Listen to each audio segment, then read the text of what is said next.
Assalamualaikum. Waalaikumsalam. Silahkan duduk, Bu. Ya, terima kasih, Bu. Perkenalkan, saya Cindy Angela, ahli gizi yang bertugas hari ini. Dengan Ibu siapa? Iya, Bu, saya dengan Ibu Santi. Baik, Bu. Boleh saya tahu tinggi badan dan berat badan Ibu berapa?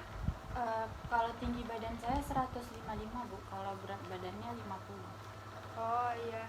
Terus Ibu ada merasakan apa sehingga Ibu memutuskan untuk bertemu dengan saya? Beberapa hari ini saya merasakan gejala seperti luka saya sulit sembuh, Bu. Kemudian saya sering lapar, sering haus. Kemudian saya juga sering buang air kecil ketika malam hari, Bu. Oh, begitu. Ibu udah pernah ngecek gula darah? Sudah, Bu. Hasilnya berapa, Bu?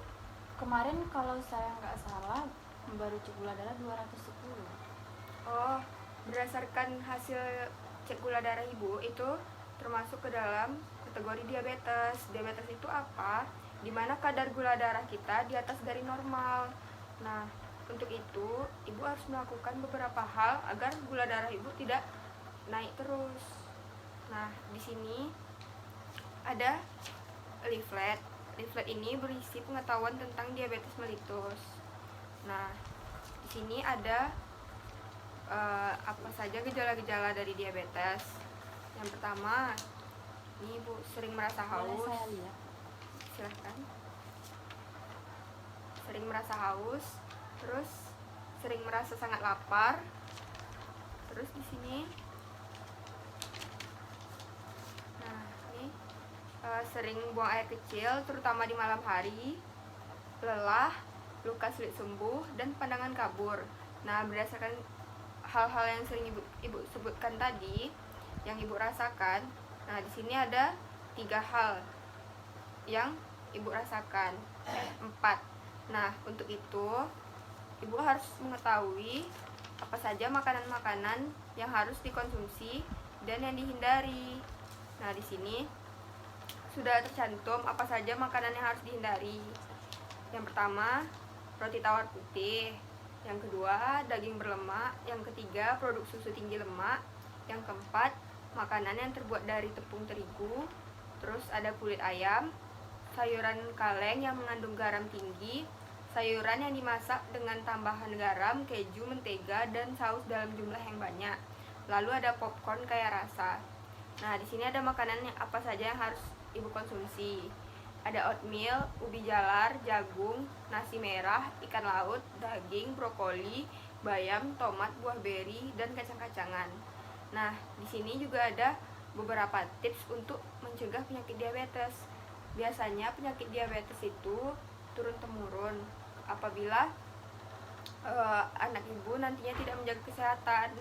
Nah, untuk mencegah penyakitnya itu, yang pertama, Ibu harus memberitahukan kepada keluarga agar menerapkan pola makan yang sehat. Yang kedua, menjalani olahraga secara rutin. Yang ketiga, menjaga berat badan Ibu agar tetap ideal. Yang keempat, mengelola stres dengan baik. Dan yang kelima, melakukan pengecekan gula darah secara rutin. Nah, Ibu kan sekarang saat ini sudah tinggi gula darahnya. Hal tersebut bisa Ibu turunkan dengan mematuhi apa-apa saja yang sudah ada di dalam leaflet ini. Baik, ada pertanyaan, Bu? Nah, jadi Bu, kan di sini ada makanan yang harus dikonsumsi penderita DM seperti ubi jalar, jagung, dan lain-lainnya, Bu. Nah, untuk pengolahannya apa ada yang dilarang juga, Bu? Kalau misalnya yang goreng, jadi semua bahan makanan ini entah nggak boleh digoreng, nggak boleh direbus, atau bagaimana? Oh, kalau misalnya untuk pengolahannya itu tuh tidak ada aturannya, Bu. Kecuali misalnya ada penyakit penyerta seperti kolesterol. Kalau misalnya kolesterol itu makanan yang goreng-goreng wajib dihindari. Tapi untuk diabetes mellitus itu tidak ada aturannya. Jadi untuk pengolahannya itu terserah Ibu mau mengolahnya seperti apa. Nah, kemudian Bu, di sini kan ada makanan yang harus dihindari penderita DM, yaitu popcorn kaya rasa. Iya. Maksudnya bagaimana ya, Bu? Popcorn ini kan Soalnya makanan yang harus dikonsumsi juga ada yang dari jagung, sedangkan yang kita tahu popcorn itu kan dari jagung. oh iya, kalau misalnya popcorn kayak rasa itu, dia kan popcorn ini kan ada rasa manis dan asin. Nah, penambahan rasa tersebutlah yang dapat mempengaruhi gula darah ibu. Kalau misalnya jagung itu kan rasanya netral, rasa alami dari jagung sendiri. Oh, kalau misalnya saya buat di rumah popcorn sendiri tapi dari jagung, berarti itu bisa menjadi makanan yang harus dikonsumsi kan, Bu? Kalau misalnya popcornnya tidak ibu tambahkan gula atau tidak ditambahkan garam, nah, itu masih boleh dikonsumsi. Tetapi kalau misalnya popcornnya yang udah jadi, yang ibu beli di luar, itu harus dihindari. Oh, berarti tidak popcornnya ya, tapi rasanya ya.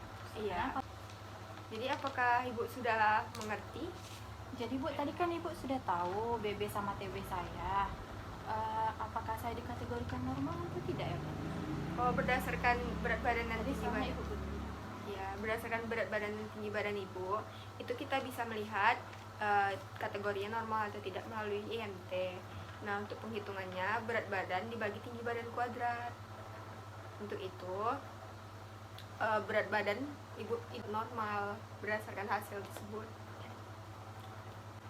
Oh iya Bu, kalau misalnya di sini Bu, kan misalnya saya ini bekerja setiap hari ya Bu, jarang lah ada waktu untuk istirahat. Sedangkan di sini ada cara mencegah penyakit diabetes dengan menjalani olahraga secara rutin. Nah, saya kan nggak sempat ya Bu, kayak jogging di luar atau gimana. Gimana ya Bu caranya agar saya bisa menjalani olahraga secara rutin? Oh, Namun begitu tidak terlalu ya. menyita waktu yang lama Bu. Kalau misalnya ibu tidak tidak ada waktu, ibu kan olahraga kan bukan hanya kita ke tempat gym atau olahraga yang memang menggunakan alat-alat olahraga. Olahraga itu bisa di rumah saja, misalnya ibu bisa lari-lari kecil. Saya soalnya kerjanya cuma duduk di komputer aja Bu. Kalau di rumah pun ada pembantu gitu. Oh, Jadi iya. saya nggak kerja sampai di rumah, ya udah tidur. Jadi kerja saya cuma duduk di depan komputer aja Bu. Oh ya, untuk itu ibu bisa misalnya setiap hari libur ibu jogging atau bisa beli alat olahraga treadmill di rumah. Treadmill kan itu nggak susah-susah banget ya olahraganya. Yang penting kan berapapun harta yang kita hasilkan, tetapi kalau misalnya olahraga kita atau tubuh kita tidak sehat itu kan percuma. Jadi lebih baik kita pentingkan kesehatan kita. Oh begitu ya Bu. Jadi saya akan berusaha untuk meluangkan waktu saya untuk sedikit berolahraga, kemudian juga menerapkan pola makan sehat ya Bu. Aduh, risetnya bagus ya Bu. Boleh untuk saya kan Bu? Iya, silakan dibawa Bu. Apakah ada pertanyaan lagi Bu? Tidak ada Bu. Saya udah cukup.